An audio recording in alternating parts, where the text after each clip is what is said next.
Kemudian ada juga nama beberapa produk, ada Hyundai, ada Honda Civic, Suzuki Baleno. Nah, jika kita ingin melakukan penelitian tentang perilaku konsumen, mungkin salah satu di antaranya adalah analisis sikap dan perilaku. Yang pertama, kita harus membuat suatu kuesioner. Kita menentukan produk apa yang akan kita teliti. Kalau misalnya kita ingin membandingkan beberapa produk, kita tentukan produk apa saja itu. Nah, kemudian setelah menentukan produknya, kita tentukan atribut-atribut apa yang patut kita pertimbangkan. Atribut itu contohnya, misalnya kemasan, kemudian rasa, seperti itu ya. Nah, berhubung ini yang dipakai contoh di sini adalah mobil, maka atribut yang digunakan adalah pelayanan pasca beli berupa servis, kemudian harga, kemudian kilometer per liter, ini mungkin bensin ya. Nah, kilometer per liter,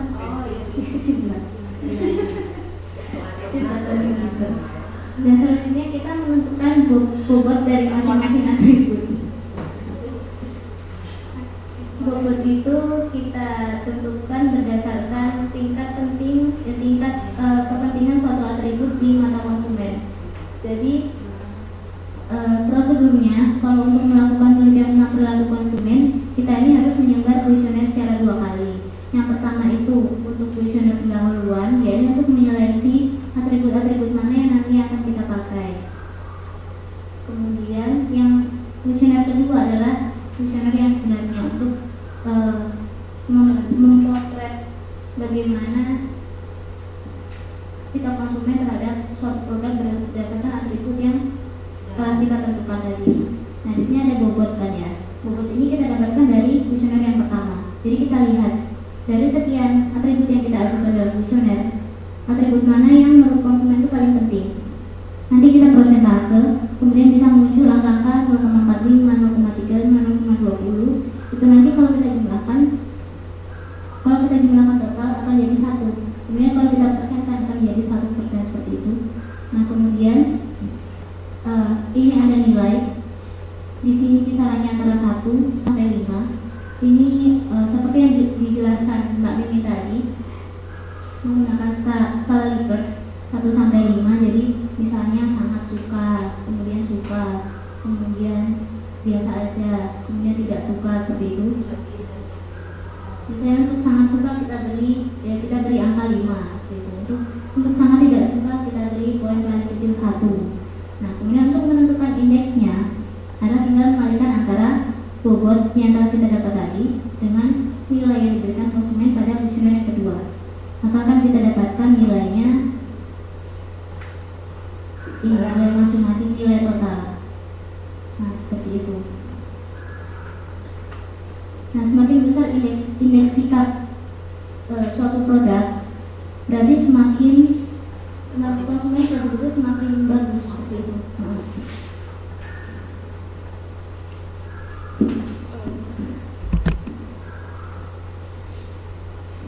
Mungkin nanti kalau ngambil mata kuliah perilaku konsumen, masalah ini akan dibahas lebih detail lagi.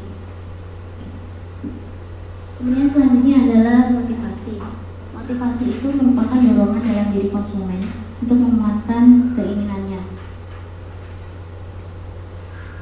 Nah, apabila motivasi itu muncul pada saat yang tepat, maka akan menimbulkan yang namanya motif.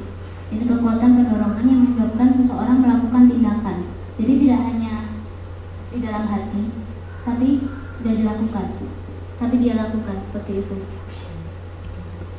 Misalnya aku ingin pintar bahasa Inggris, motivasinya seperti itu. Kemudian dia membeli buku bahasa Inggris. Motifnya apa? Karena dia ingin pintar bahasa Inggris. Nah, seperti itu. Dibuka dan dibaca tentunya. Nah, ini kan motivasi dan motif tadi itu berdasarkan pada kebutuhan.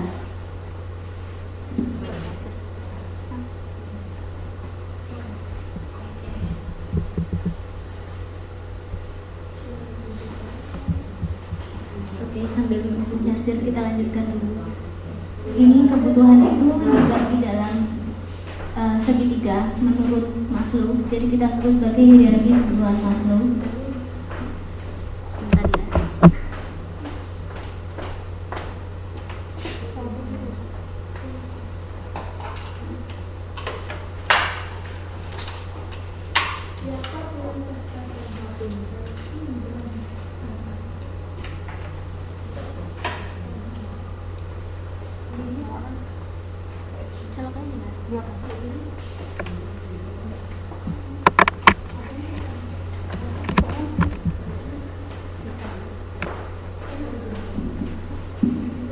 Oke, kita mulai dari bagian paling bawah, kebutuhan fisiologis. Kebutuhan fisiologis ini kebutuhan dasar manusia. Contohnya makan dan minum. Setiap orang kan pasti membutuhkan makan dan minum. Iya, monggo. Di belakang ada Mbak. Kemudian selanjutnya adalah kebutuhan rasa aman dan keamanan. Dalam strategi pemasaran yang bisa dicontohkan adalah sebuah helm. Kan kalau orang mengendarai sepeda motor tentunya pengen dia juga aman gitu ya. Jadi tentunya kemudian seseorang beritikat untuk memproduksi helm agar pengendara sepeda motor bisa lebih aman seperti itu. Kemudian yang ketiga adalah kebutuhan sosial. Kebutuhan sosial ini contohnya misalnya perhiasan, bisa, kemudian gaya berpakaian seperti itu. Ada juga yang selanjutnya adalah ego dan aktualisasi diri. Sebenarnya dua ini kalau menurut saya pribadi sih tidak terlalu berbeda. Aktualisasi diri pun juga dasarnya pada ego ya.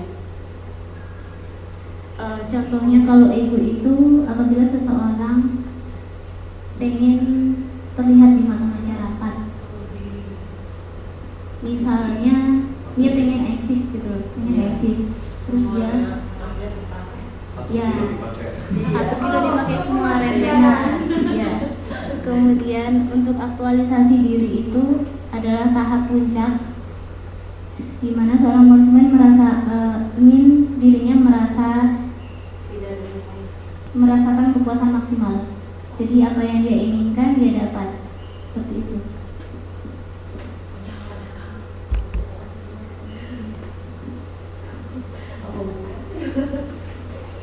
Kemudian ada faktor selanjutnya adalah pengalaman. Pengalaman ini terkait dengan proses belajar tadi. Nah, ini contohnya adalah pemberian sampel gratis. Masih mirip dengan pembelajaran. Contohnya, misalnya toko parfum. Kita mau beli parfum, coba dulu kan mana yang cocok, mana yang enak. Berdasarkan pengalaman, yang ini baunya lebih enak, ya udah beli yang ini aja kayak gitu.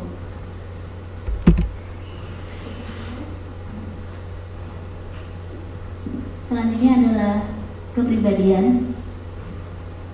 Nah, kepribadian itu lebih ke arah psikologis manusia, seperti itu. Untuk strategi pemasarannya bisa kita dasarkan pada 3 sifat kepribadian. Yang pertama adalah inovatif. Apabila seorang konsumen suka mencoba sesuatu yang baru, jadi produsennya itu selalu berusaha untuk memproduksi sesuatu yang baru seperti itu. Jadi kan berdasarkan daur hidup produk. Kalau misalnya produknya sudah mungkin mencapai tahap penurunan, nah itu produk bisa saja tiba-tiba dihilangkan dari pasaran dan dia memproduksi produk baru. Nah itu yang dididik adalah konsumen yang memiliki kepribadian inovatif. Kemudian selanjutnya adalah apabila konsumennya itu percaya diri. Jadi tanpa dia harus berkonsultasi pada orang lain, dia langsung aja pakai produk itu. Misalnya contohnya adalah asuransi. Contohnya asuransi kan. Di sini asuransi kalau zaman sekarang lebih ditekankan kan pada informasinya. Jadi informasi tentang asuransi itu begini, fasilitas yang diberikan itu seperti ini, gitu kan. Nah, kalau misalnya konsumennya udah langsung percaya, nah dia bisa langsung ambil asuransi itu. Kemudian selanjutnya adalah sifat sosial. Nah, ini menanggapi produk dan situasi melalui interaksi sosial. Misalnya dia dalam membeli suatu produk, dia mendapatkan saran dari temannya seperti itu, atau mungkin dia ikut-ikutan temannya juga bisa.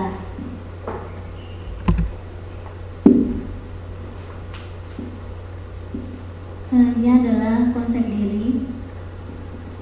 Ini cara konsumen melihat dirinya sendiri juga dalam satu waktu yang sama, bagaimana konsep diri itu dibagi jadi dua macam. Yang pertama real self, yang kedua ideal self. Yang real self itu keadaan yang sesungguhnya, jadi keadaan yang sebenarnya. Kemudian untuk ideal itu sosok yang dia inginkan, jadi bukan dia yang saat ini, tapi yang dia cita-citakan di masa depan. Nah, contohnya adalah iklan Tropicana Slim. Nah, untuk konsep diri iklan Tropicana Slim yang dibidik adalah mereka yang tidak boleh mengkonsumsi kadar gula tinggi, misalnya penderita diabetes. Jadi seorang konsumen harus mengerti bahwasanya misalnya ya, wah aku terkena diabetes, aku nggak boleh minum gula dengan kadar glukosa yang tinggi. Jadinya contohnya adalah pakai Tropicana Slim, contohnya seperti itu. Kemudian ada juga slim tea, yang bikin seseorang yang merasa dirinya gendut, pengen diet, minum teh itu. Nah, contohnya seperti itu. Yang sudah kurus nanti produknya lain lagi. Misalnya pengen gendut, minum apa ya, susu Epeton, susu penggemuk berat badan. Ya. Susu beruang ya boleh.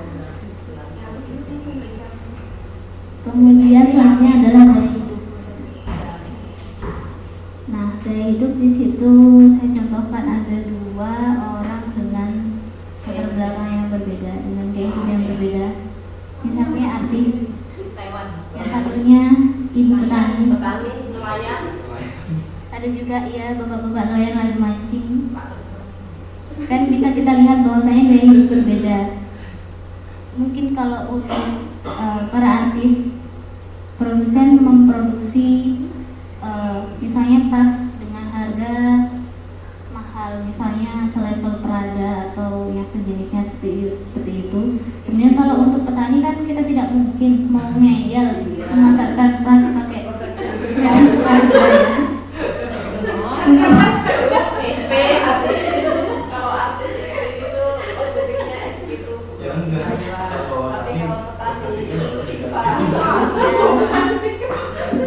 Bisa. Kalau misalnya tas mungkin yang lebih laku di petani adalah tas ini ya, tas ayam gitu ya. Ya contohnya seperti itu.